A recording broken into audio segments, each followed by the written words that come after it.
Hoje nós temos um posicionamento por satélite, do jeito que você tem no teu smartphone aí, a gente pode ter em qualquer máquina agrícola. Então eu sei onde que esse trator está, eu consigo localizar. Isso para o concessionário parece uma coisa besta, né? Imagina se você está no Mato Grosso, você tem que atender uma máquina que está no campo, e o sujeito fala assim, eu estou naquele campo lá, você tem 2 árvores, você vai passar à direita, depois você cruza o rio, você vai ficar 3 dias procurando esse trator, você não vai achar. Hoje você vai com GPS, é que nem você botar o Waze para ir até o supermercado, você vai botar o Waze, você vai ao encontro da máquina e não perde tempo, vai direto lá.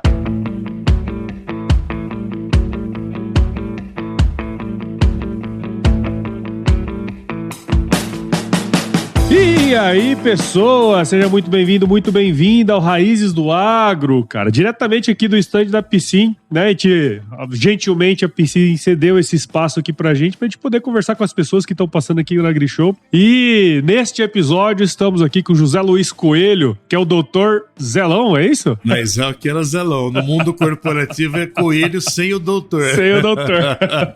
Que é produtor rural, consultor e conselheiro de empresas. Doc, muito obrigado por estar aqui com a gente, seja super bem-vindo ao Raízes do Agro. Eu aqui agradeço aí pela oportunidade, ainda mais falando diretamente para um bichão exalquiano como o Paulo.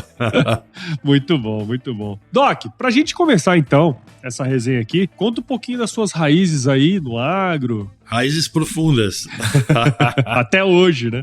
Até hoje. Na verdade, esse ano aqui de 2025, mais alguns meses, né? Eu volto para a Gloriosa para a gente comemorar as primeiras 4 décadas do resto da nossa vida profissional, né? Vamos estar lá em outubro, 12 de outubro, junto com Nossa Senhora, Dia da Criança. Verdade. E a festa da ADEALC dos ex-alunos, né? Mas, na verdade, a minha trajetória com o mundo agronômico, ela começa bem antes de eu nascer. Eu sou 3ª geração de engenheiros, 4ª geração de produtores. Meu pai formou na Exalc em 59. Nossa. Trabalhou a vida toda com pesquisa, né? Na época, quando meu pai se formou, ele se formou em engenharia agronômica, mas trabalhou a vida inteira com floresta. Meu pai foi discípulo do Edmundo Navarro de Andrade, que fez o trabalho da introdução do eucalipto, né? Da Austrália, aqui no Brasil e na América do Sul. Aí, a vida toda sempre de alguma forma ligado à máquina, graxa, motor, tudo que te fizesse barulho, soltasse fumaça, estava valendo, né? A começar pelos tratores, que foram o primeiro passo aí. E aí depois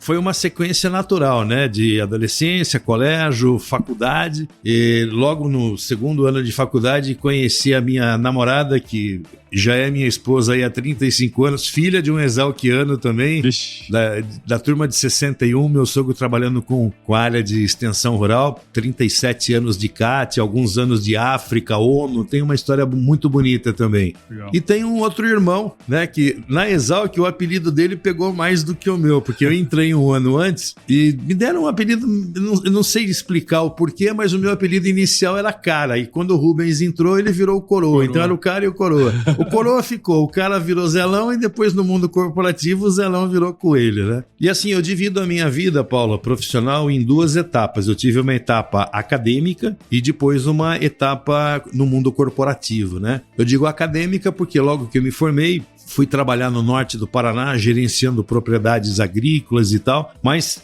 já emendei uma pós-graduação e dessa pós-graduação acabei indo para um concurso público no Instituto Agronômico, onde entrei como pesquisador científico da então Divisão de Engenharia Agrícola do Instituto Agronômico de Campinas, né, ligado à Secretaria da Agricultura. Alguns anos mais tarde, eu recebi um convite para prestar um outro concurso para o então setor de mecânica e máquinas, que você foi aluno do Departamento de Engenharia Rural.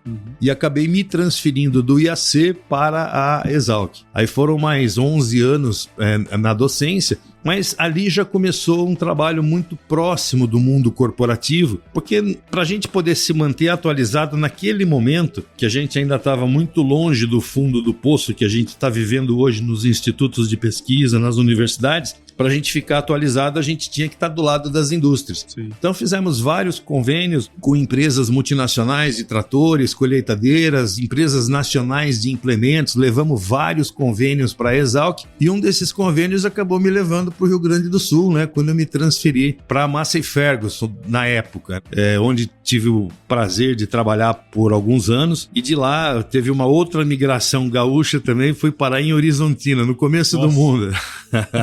E onde fiquei mais praticamente 13 anos, 12 anos e meio na John Deere. E de lá para cá, né, eu acabei me desligando da John Deere em 2013, era um projeto de vida que eu tinha e um compromisso com a família também, de quando eu completasse 50 anos, que eu completei em 2013, eu iria tentar trabalhar para a gente, e não mais para as corporações diretamente como funcionário. E com isso também pude me dedicar mais tempo à gestão de um negócio familiar, que é uma propriedade que a gente tem em Goiás, e de lá para cá venho conciliando aí a vida de consultor sênior de agro com a vida de produtor rural, mas sempre muito próximo da mecanização, muito próximo das instituições. Eu sempre digo que a gente sai das instituições, mas as instituições não saem de dentro da gente. Legal. Paulo. Cara, é interessante essa história, que assim, o departamento de máquinas da escola sempre teve uma tradição de fazer essas parcerias com as empresas, né? Até por sobrevivência, né? Exatamente. E eu lembro de ter lido o livro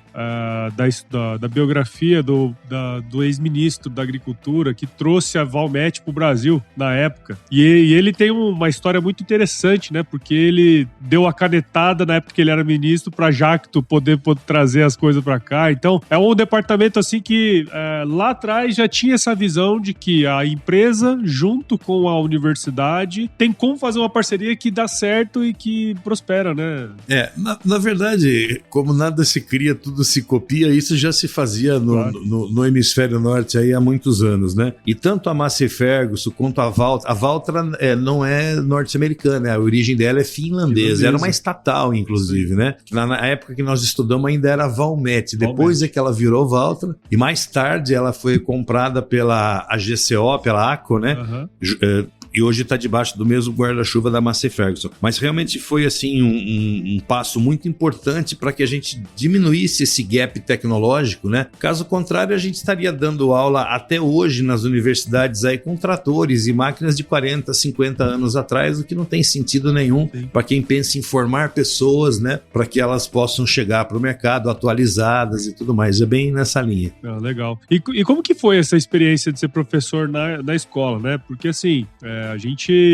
A escola sempre é um negócio que a gente gosta demais, né? De conversar, de falar sobre e tal. Mas quais foram os principais aprendizados que você trouxe para o mundo corporativo, talvez? Mas que você trouxe lá do mundo acadêmico, assim. Nós temos um grande líder, ele vive ainda, né? O professor Luiz Geraldo Miali, acho que deve ter dado aula para você também, o professor Balastreire, saudoso Caetano Ripoli e outras feras, né? Que passaram pro departamento. O Miali, quando eu cheguei no departamento, eu tinha 20 e poucos anos, o Miali chegou para mim e falou assim, Coelho, uma coisa você vai ter que aprender rapidamente, que é o seguinte, aqui, todo ano, os nossos alunos têm a mesma idade e você está no mínimo um ano mais velho. Então cuida da tua saúde, cuida da tua mente, porque não é fácil. E era muito engraçado, né? Porque realmente nossos cursos eram semestrais e eu fiquei praticamente 11 anos na escola e assim, eu olhava para os alunos, eles sempre tinham a mesma idade, porque eu dava aula sempre no segundo ou no terceiro ano e depois nas optativas, que eram já no último ano, mas era um grupo menor, né? Sim. A turma fugia um pouco de mecânica, a turma gostava mais de fitopatologia, de solos, né? De outras coisas, o que é natural num curso, né, de biológicas, o cara ter mais afinidade com as matérias da área, e não com matérias de exatas, né? Mas, então, esse foi um aprendizado muito bacana. Outro aprendizado, né, que a gente traz da indústria, a gente fez muito trabalho na época, eu vou citar o nome porque foram empresas que sempre nos ajudaram muito, né? A própria Jacto, quer dizer, eu tive lições assim, tive o privilégio de conviver, né, com o fundador da Jacto, o seu Shunshi Nishimura, né? Pai do Shiro e de mais 8, 9 irmãos e pessoas assim incríveis que olhavam realmente a escola como um templo sagrado, né? E disponibilizavam inclusive equipamentos. A escola nunca ia comprar o equipamento deles, não iam vender. Aliás, quando eles disponibilizavam lá, eles deixavam de vender um equipamento. Por outro lado, eles estavam ajudando na formação das pessoas e trazer para elas as referências tecnológicas daquilo tudo, né? A mesma coisa foi com a Marquesan, a mesma coisa foi com a Baldan, com a Casale. fizemos vários trabalhos também nesse mesmo sentido, e aí vieram as empresas, né? A própria Massi nós levamos para lá, a Massi montou um centro de treinamento dentro da Exalc. Então ela treinava a rede de concessionários dela e também treinava os alunos em período de férias. Aí vem o outro aprendizado, a gente não faz nada sozinho, né, cara? Se a gente não tiver realmente essa colaboração e essa troca, esse compartilhamento, e eu acho que nisso nós tivemos, assim, realmente um privilégio muito grande, né? A Exalc, pra gente, ela transforma a vida das pessoas, né? Meu pai sempre falava, para quem é exalquiano, nenhuma explicação é necessária. Para quem não é, nenhuma é suficiente. Porque ninguém consegue entender essa ligação, né, que existe entre as pessoas e a escola. E às vezes tem colegas que, por exemplo, a gente não vê há 30, 35 anos, mas graças à internet nós temos grupos hoje, a gente se fala e estamos fazendo um esforço danado agora para trazer a maior quantidade possível de pessoas para a festa dos 4.0, né? Então foram muitos aprendizados de vida, continuam sendo, né? Agora em maio, fui convidado mais uma vez para ir fazer uma apresentação numa disciplina chamada Introdução à Engenharia Agronômica. Você deve ter tido essa disciplina, né? Tive. E eu convivo muito com a Exalc e tenho muito orgulho disso. Também tenho um irmão, né? O Coroa, o Rubens Coelho. Eu tive aula com o Rubens. Foi teu professor de irrigação. Uhum. O Rubão é uma das grandes referências, não é por ser meu irmão, não é porque realmente o cara é muito capaz.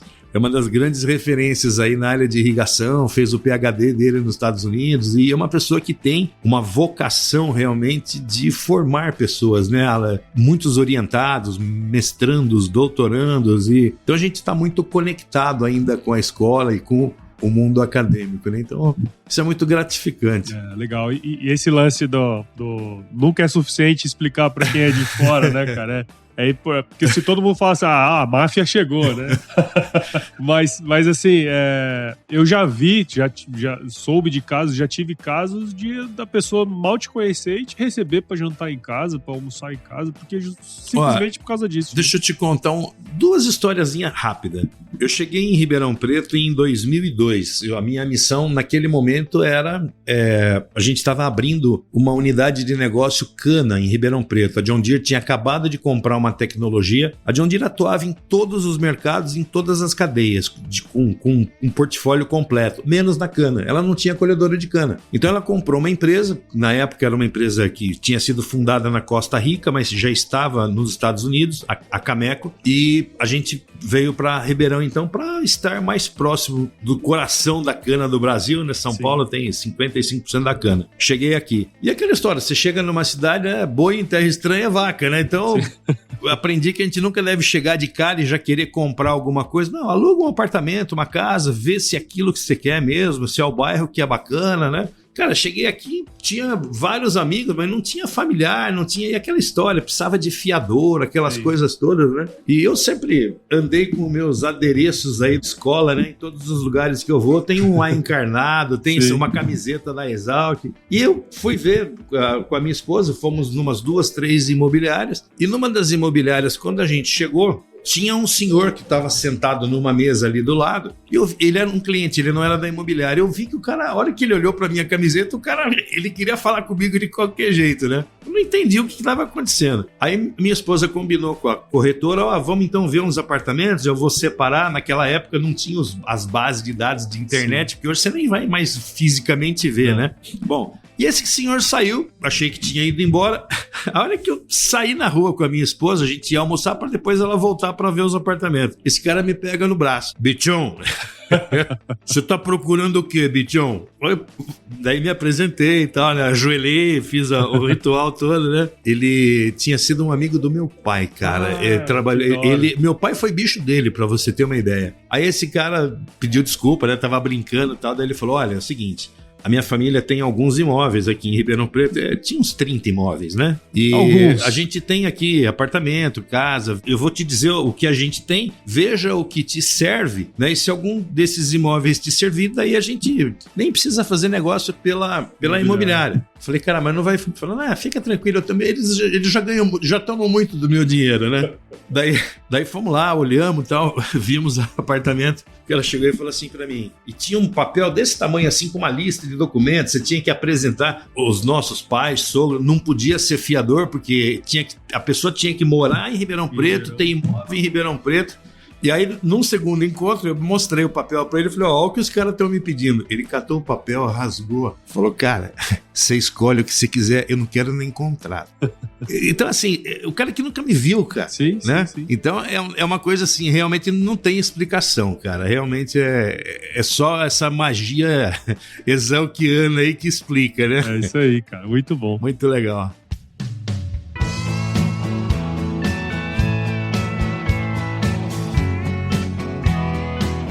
E Doc, pegando essa experiência toda, né, tudo que você viveu ali na academia, imagino que a transição para o mundo corporativo tenha sido uma coisa meio natural para você, né? Porque já tinha esse relacionamento com as empresas e tal. Como que foi, assim, essa entrada, essa mudança do ambiente tão mais jovial, vamos dizer assim, né? Para um ambiente talvez um pouco mais competitivo e tal. Como é que foi essa mudança? Na selva? Eu te diria assim, eu sempre agradeço a Deus, né, que foi muito generoso aí com o meu destino profissional. Eu, enquanto professor, eu tive o prazer de conhecer praticamente todos os principais fabricantes do mundo dentro e fora do Brasil. Então, isso realmente me deu uma visão de mundo, de universalidade, num momento que o Brasil estava abrindo aí para uma globalização, que foi o início dos anos 90, né? Esse cara que foi preso aí a semana passada, quando foi presidente, pode ter feito um monte de coisa ruim, mas isso foi uma coisa boa que ele fez, né? Ele falava das carroças que a gente tinha nas ruas brasileiras, né, o Collor, quando tomou posse, mas a gente tinha muitas carroças no campo também, porque a importação sempre foi um negócio complicado e tal. E naquele momento a gente estava tendo uma abertura dos portos, e como eu já tinha visto muitas dessas coisas lá fora, para mim ficou muito fácil entender onde é que nós estávamos e para onde a gente precisava chegar. E esse trabalho, não de forma acadêmica, mas agora de uma forma realmente real, né, a vida como ela é, foram meus primeiros anos na indústria, onde eu trabalhei em planejamento estratégico do produto, planejamento de portfólio, transferência tecnológica. Então isso me ajudou muito, né? Como também conhecer algumas outras línguas além do português, porque você ia em vários lugares, com várias nacionalidades, com várias culturas, né? Então isso aí realmente foi uma coisa muito bacana. E ao mesmo tempo, ter a humildade de ir para o campo e entender também as dores dos agricultores, né? Porque muitas vezes, tal como existia na indústria automobilística, muitas vezes as engenharias, né, donas de egos extremamente infláveis, né, enormes, desenvolviam coisas e não perguntaram para você como usuário se você queria aquilo ou se você precisava daquilo, ou pior, se você estava disposto a pagar por aquilo, né? Então a gente começou com um conceito em todas as empresas por onde eu passei, e cada uma tinha um nome: clínica do produto, né? Reuniões de focus group, né? Você juntava grupo de pessoas para olhar um projeto, para criticar, para sugerir. Então aquela coisa, coisas muitas vezes simples, né? Então tinha lá um determinado fabricante de trator que eu trabalhei, e a gente começou a fazer várias clínicas em regiões distintas do Brasil, e quando passava do centro-sul para cima, os caras reclamavam de aquecimento. Pô, isso aí me cozinha a perna, sobe muito calor. Naquela época, nem 20% dos tratores tinham cabine. Então, os projetos vinham de fora, que era para tratores cabinados, aqui não tinha cabine, aquele calor ia para onde? Cozinhava o cara ali em cima, né? E por coisas simples, assim, daí fomos visitar em algumas propriedades, o cara colocava um papelão de cada lado para servir de anteparo para aquele calor. Nós pensamos, pô, esse papelão dá para melhorar, vamos botar um vidro refratário aqui e ali, né? Enfim, e as coisas foram mudando, né? Hoje, graças a Deus, a maioria dos tratores hoje no campo tem cabines climatizadas, com ar-condicionado, com vedação acústica, né? Porque é completamente diferente você operar uma máquina e você operar um carro, né, cara? E eu diria que hoje tem máquinas que fazem muito carro chique aí passar vergonha, porque tem um nível de pressão sonora muito mais baixo. O trator, por exemplo, não tem amortecedor, a suspensão dele é o banco. Então hoje os bancos são pneumáticos, o cara flutua ali no banco, o próprio pneu absorve um pouco, mas é diferente de um carro. E à medida que você consegue ouvir isso do campo e transmitir isso para as engenharias, capacidade de dar solução as engenharias têm. É que às vezes as informações que chegam não são as mais corretas, né? Por isso que é muito... eu não consigo fazer o meu trabalho sem ouvir quem é o usuário desse trabalho, o que ele precisa. E também o que ele não precisa. Tinham tratores que tinham aquecimento da cabine, pô. Trator que vai para o Mato Grosso, né? Então, umas coisas assim, vai para o Nordeste, aquecimento na cabine, e o cara tá pagando por isso, sim, né? Então, são às vezes as coisas mais simples que... Teve um grande sábio aí que sempre nos ensinou, né? Que fazer ciência é tornar simples os problemas que aparentemente são complexos, né? E é sempre assim, a solução é sempre simples, às vezes a gente que complica. É isso que eu ia falar, porque assim, no fim do dia, tem gente que resolve um monte de problema que não existe, né?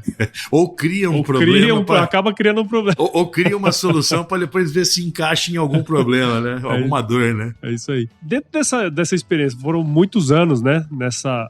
Alguns poucos anos. Meia dúzia de... Quais foram as principais tecnologias, assim, que você viu que entrou no processo, que você falou assim, cara, esse negócio aqui foi interessante? Como eu sempre trabalhei com mecanização, eu vou dividir a minha resposta em duas. Do ponto de vista de máquina, nós saímos de controles mecânicos para controles hidráulicos, para hidromecânicos e hoje para controles eletrônicos. Então, hoje nós temos no campo aí tratores que têm um acelerador igual ao de um Fórmula 1, que é o fly-by-wire. Não tem cabo, não tem fio, não tem haste. É um acelerador eletrônico, né?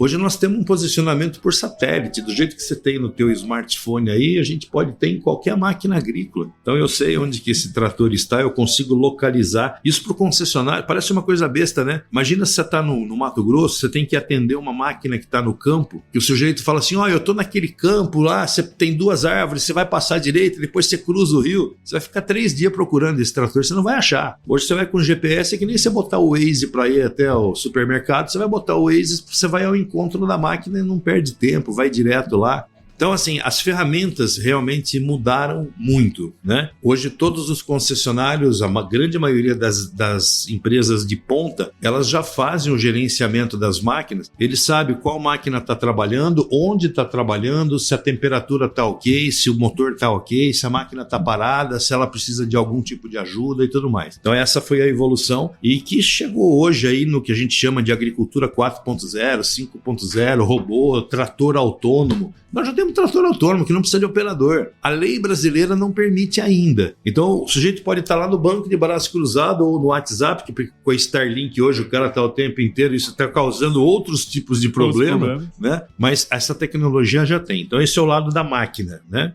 Saímos da coisa mecânica para a eletrônica, para a cibernética, para a automação. Para o lado do campo, a tecnologia não ficou menos atrás. Eu costumo dizer sem exagero que hoje, numa variedade transgênica de milho, de soja, a gente tem mais tecnologia do que num iPhone. Concordo. Né? Então, assim, é incrível o que nós tivemos aí para um aumento de 70% a 80% de área plantada, nós tivemos um aumento de 500% na produção. Onde é que está a explicação para isso? Produtividade. Isso é genética, isso é o trabalho do ser humano interferindo ali. E também passa por processos. Então, nós saímos lá atrás de um sistema convencional, arado, grade, aquele modelo europeu, que o mindset estava preocupado com inverter a leiva do solo para descongelar o solo, né? Que tem 6, 7 meses debaixo de neve, que com raríssimas exceções, quer dizer, a gente nunca precisaria de uma tecnologia de um arado, por exemplo, para inverter uma leiva de solo. E aí veio a revolução do plantio direto, e aí foi um outro privilégio, né? Poder ter convivido com as pessoas que na época eram os loucos e que hoje são os visionários, né? Manuel Henrique Pereira, Nono Pereira de Palmeiras, Caieiras, no Paraná, Herbert Bart de Rolândia, do Paraná, e Frank Dijkstra, né, que graças a Deus ainda está vivo, os outros dois já se foram, de Ponta Grossa. Então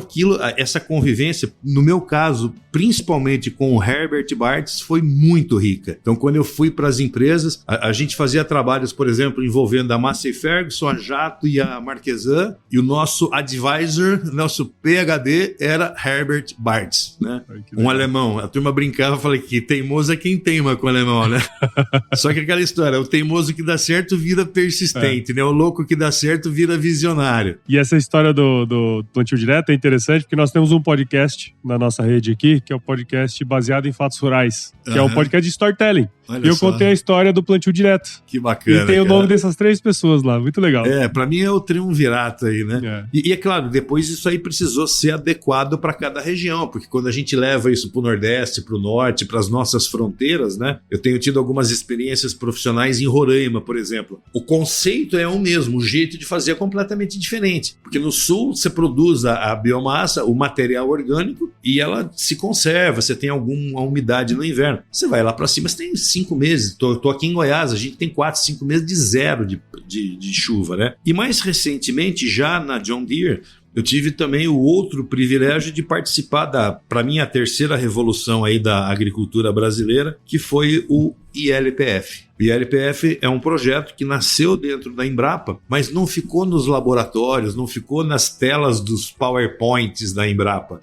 Ele foi para o campo. A Embrapa chama de URT, que são as Unidades de Referência Tecnológica. Então eles buscam produtores em várias regiões do Brasil para fazer na vida como ela é a tecnologia, validação dessa tecnologia, que nós fizemos aqui em Goiás, em Ipameri, e aí entra a Fazenda Santa Brígida, aí entra a John Deere, entra uma rede de fomento ao ILPF. Então assim, a gente vê tudo isso, né? É uma coisa que realmente nos enche de orgulho. Hoje a gente vê a pecuária viabilizando a agricultura viabilizando a pecuária de uma forma extremamente sustentável, economicamente viável. Então, assim, foram realmente muitas transformações aí durante todo esse tempo. E aí, depois de todo esse tempo aí, vou voltar lá para a fazenda, vou ser produtor rural. Como que tá sendo essa volta para as raízes aí? Na verdade, essa volta, ela é uma volta diferente, né? Naturalmente, de quando a gente era pequeno e olhava a fazenda como uma diversão, um lugar de passar férias, né?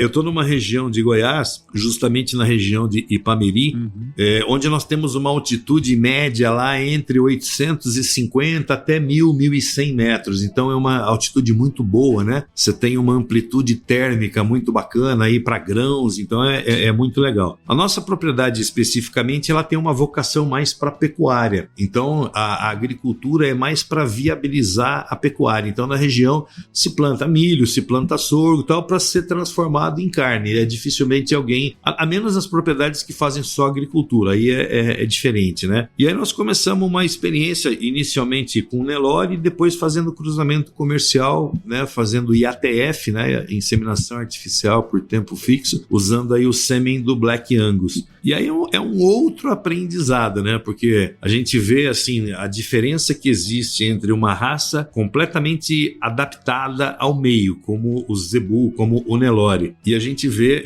e não tão produtiva, e com uma configuração de carcaça muito diferente de um sangue europeu, que é o Black Angus, né? E esse é um outro mundo, né? Aqui eu tenho um bezerro que nasce com 38 quilos, em 8 meses eu desmamo ele com 190 quilos. Não tem bicheira, carrapato não incomoda, se faltou chuva ele dá um jeito, ele se vira.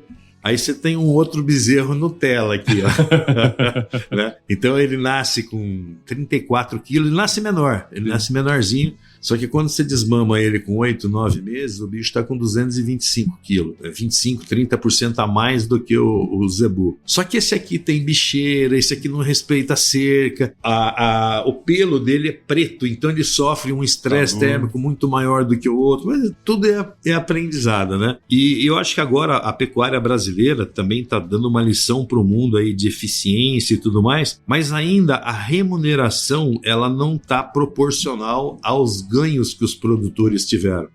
No meu caso, a gente faz a cria e a recria. Então, como produto, a gente vende a bezerra ou o boi magro. Eu não tenho estrutura para fazer a terminação. Mas para quem faz a terminação e vende o boi gordo, quando você vai para o frigorífico e vende um boi, ele está te pagando simplesmente pela carne. Tudo que vai junto para embalar a carne, né, a começar pelo couro, o chifre, o sangue, tudo isso aí vira algum produto que vai trazer renda para o frigorífico, não para o pecuarista. Então essas coisas precisam se rever, porque senão elas não se sustentam, né? Sim, sem dúvida. Mas é interessante. E é uma forma também da gente entender um pouco melhor aí, né? Assim, o sacrifício que realmente é você ser produtor rural num país como esse, né? Eu tô com vários amigos aí essa semana, gente do Canadá, dos Estados Unidos, da Argentina. Eles falam com ele, a gente não consegue entender como é que vocês aceitam isso, cara. Porque você mostra os números, por exemplo, eu tô em Goiás, ali ainda a gente tem 20% de reserva legal, quer dizer, de cada 100 hectares, você pode usar 80 no máximo. Os outros 20 você tem que preservar e tal. Só que se alguém vai lá pescar numa represa e põe fogo lá, a multa vem pra mim, entendeu? Tem uma história muito engraçada. Ele tem um vizinho e esse cara, ele tem uma cascalheira. Então quando é época de chuva, todo mundo vai lá e pede cascalho pra ele pra empedrar a subida, pro carro não atolar e tal, né? E esse cara sempre arrumou cascalho pra todo mundo. Um belo dia vai o cunhada, né? Foi pedir cascalho pro cara. E meio a contragosto, mas pra não machucar o ego da esposa, então vai. Mas pega um caminhão só e... Eu não sei se alguém denunciou, cara. O cara foi pego. Tomou uma multa de R$189 mil. Sabe quem tomou a multa? O dono da terra. E o cunhado disse, eu não tenho nada a ver com isso. Olha que filho da puta. Cunhado mesmo, é o estilão do cunhado. É o estilão. Então essas dores, né, cara? E a gente brinca, mas é um negócio muito sério, né? Porque você tomar uma multa ambiental, de ordem ambiental hoje, não, tá louco. Primeiro que ela é inafiançável. E segundo que você tem tudo bloqueado, todos os teus acessos, principalmente se forem programas de financiamento, alguma coisa assim, via agentes financeiros oficiais, você tá fora do jogo, né? Mas é isso. O agro, muitas aventuras, viu? Cheio de emoções. Muito bom.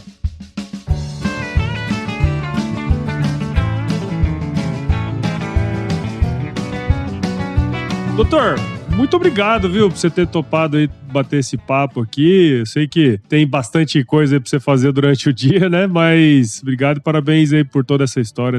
Eu é que agradeço aí pela oportunidade, a você, ao Camilo, ao Marco Gobeso. Trabalhei muito tempo com o Marco também, que hoje responde aí pela gerência de marketing da Piscin e dos outros negócios que estão surgindo, né? Isso aí. Então é um prazer muito grande. E foi uma indicação deles, inclusive, né? Você tá por aqui com a gente hoje. Saudações, Exalquiana. É isso aí. E pra você que ouviu ou está vendo esse episódio agora, tenho certeza que você viu o valor nessa conversa que eu tive aqui com o Coelho, então considere compartilhar esse episódio com alguém que vai se beneficiar desse conteúdo. O podcast cresce na medida que você participa com a gente desse processo. Então siga o Raízes do Agro em todos os agregadores de podcast e acompanhe também no Agro Resenha Podcast. Siga o Grupo Piscin nas redes sociais, só buscar lá por @Grupo Piscin no Instagram, Facebook, LinkedIn e no YouTube. E também visite o site da Piscin, o www.piscin.com.br, para você ver lá. Eles têm um blog lá que eles mantêm no site e também entender um pouquinho mais das novas tecnologias que eles estão lançando por aí, tá certo? Doutor, obrigado de novo. Sempre finalizo meus episódios com uma frase de muita sabedoria, que é o seguinte: se chover não precisa molhar a horta, não, tá bom?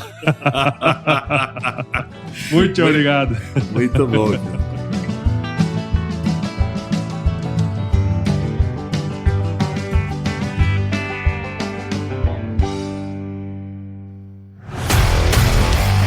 E aí, você gostou desse podcast? Se gostou, considere compartilhar esse episódio com alguma pessoa que irá se beneficiar desse conteúdo e nos ajude a alcançar ainda mais pessoas. O roteiro e a apresentação desse episódio foi do Paulo Ozaki, a produção do Agro Resenha e a edição do Senhor A.